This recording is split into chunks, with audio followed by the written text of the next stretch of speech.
নমস্কার, আমরা এই মুহূর্তে আছি মেহমানা স্পোর্টিং তাঁবুতে। আজকে মেহমানা স্পোর্টিং এই তাঁবুতে একটা বিশেষ সাধারণ সভা ছিল। সাম্প্রতিক যে টানাপোড়েন চলছে ক্লাবে, সেই ব্যাপারটা নিয়ে শেয়ার হস্তান্তরটাও একটা বিশাল ইস্যু ছিল। এখানে কর্মসমিতির সদস্যরা ছিলেন, ট্রাস্টি বোর্ডের মেম্বাররা ছিলেন এবং আমরা দেখলাম আজীবন সদস্যদেরও ডাকা হয়েছিল। মিটিংয়ে প্রায় 70 জনের বেশি লোক ছিল এবং বেশ কিছু উৎসাহী মানুষকেও আমরা দেখেছি, সমর্থকদেরও দেখেছি তাঁবুর বাইরে, এবং পুলিশি নিরাপত্তা ছিল। পুরো ব্যাপারটা নিয়ে আমরা কথা বলবো শীর্ষকর্তা কামারউদ্দিন দার সাথে। কামারদা, পুরো ব্যাপারটা যদি একটু বলেন আমাদের দর্শক শ্রোতাদের জন্য।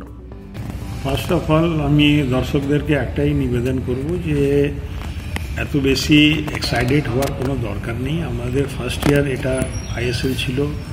আমাদের যে ইনভেস্টার আছে সে কোনোদিন আইএসএল চালায়নি, ক্লাবও কোনোদিন আইএসএল খেলেনি, ফার্স্ট টাইম আমরা খেলছি।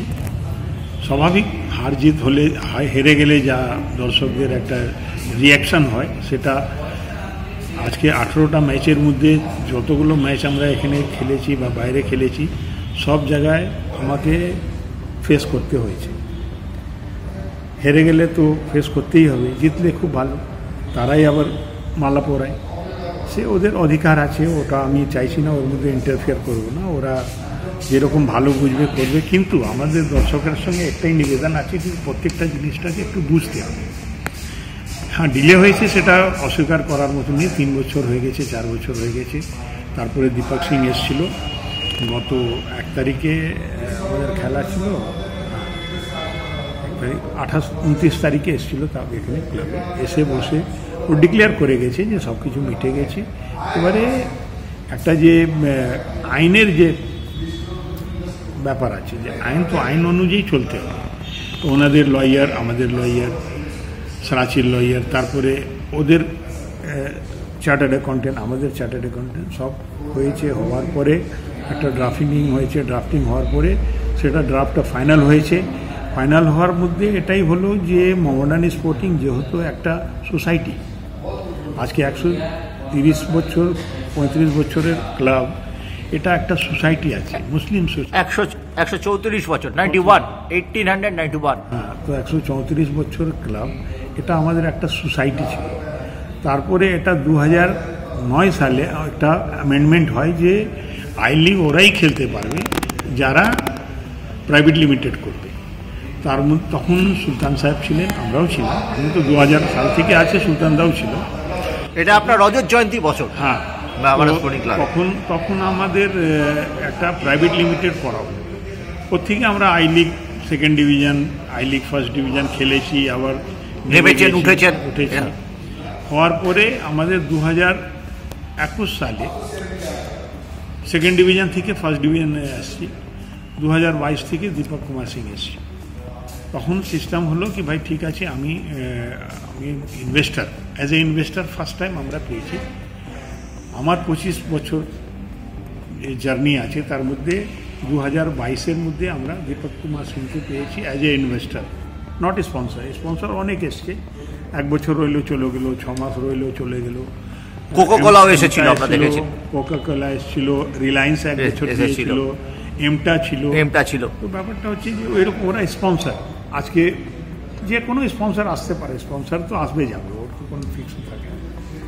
ইনভেস্টারের সঙ্গে কথা হলো যে 51% শেয়ার ওকে দেওয়া হবে, 49% ওদের দেওয়া হবে, 51% ক্লাবে থাকবে। তারপরে বললো যে না, 50-50 হবে।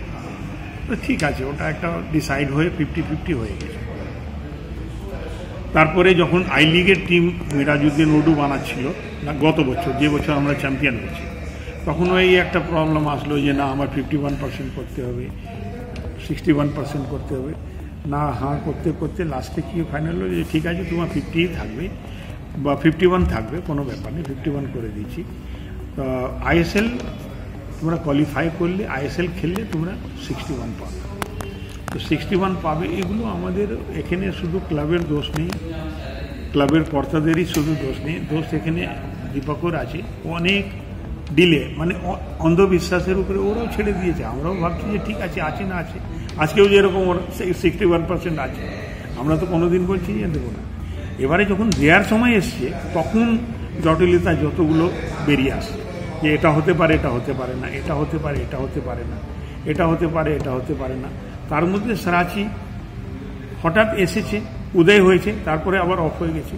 যে ও কী কারণে অফ হয়েছে সেটা আমি বলার দরকার নেই, সেটা মানুষ বুঝতে পারছে। আজকে যা টিমের অবস্থা হয়েছে, 3 মাস 2 মাস যদি কোনো রকম বেতন যদি না পাওয়া যায়, যে আমাদের মধ্যে একটা ডিস্টেন্স আছে সেটা ঠিক আছে, কিন্তু প্লেয়ারের মধ্যে এটা যাওয়া উচিত ছিল না।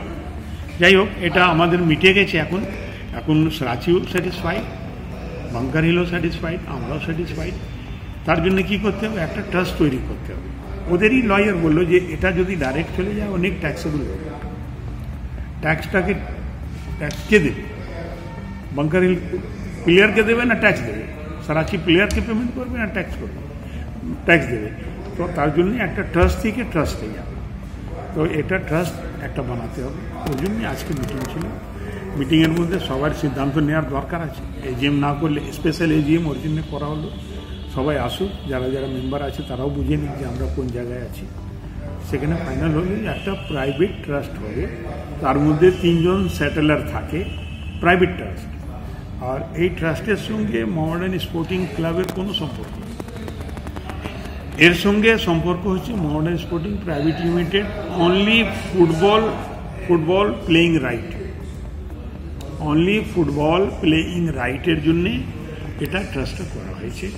ট্রাস্টের মধ্যে 100% শেয়ার চলে যাবে, ওখান থেকে 61% বাঙ্কার হিলকে যাবে। এবারে বাঙ্কার হিল বিটুইন সারাচি, ওরা দুজনের মধ্যে যা আন্ডারস্ট্যান্ডিং আছে ওরা করবে, আমাদের ওটা দেখার দরকার নেই। শেয়ার এ আর শেয়ার বি ক্যাটেগরি আছে। এ ক্লাস যে শেয়ার আছে আমাদের 39% ক্লাবের মধ্যে থাকবে, আর বি যেটা আছে ওটা 61% ওদের কীভাবে ভাগ করবে ওদের ব্যাপার। এটা আমার মনে হয় আজকে ফাইনাল হয়েছে, এক সপ্তাহ আরও লাগবে, ওর বেশি আমার মনে হয় লাগবে। 1 সপ্তাহের মধ্যে শেয়ারগুলো সব ট্রান্সফার হয়ে যাবে। শেয়ার ট্রান্সফার হয়ে যাওয়ার পরে আমরা একটাই জিনিস চেয়েছি যে এই বছর যা হয়েছে টিমের মধ্যে, সেই জিনিসটা যে রিপ্লে না হয়ে যায় আগামী বছর। আমরা একটা রোডম্যাপ চেয়েছি 2 ইনভেস্টর থেকে, কি আপনি কত টাকার বাজেট করবেন, কিভাবে টাকা দেবেন, কিভাবে পেমেন্ট হবে প্লেয়ারদের দেবো। আজকে প্লেয়ারদের যদি টাইম টু টাইম পেমেন্ট না হয়, আমি 10 কোটি জায়গা 50 কোটি টাকা টিম বানিয়ে দিলাম, পেমেন্ট দিতে পারছি না, তো লাভ নেই।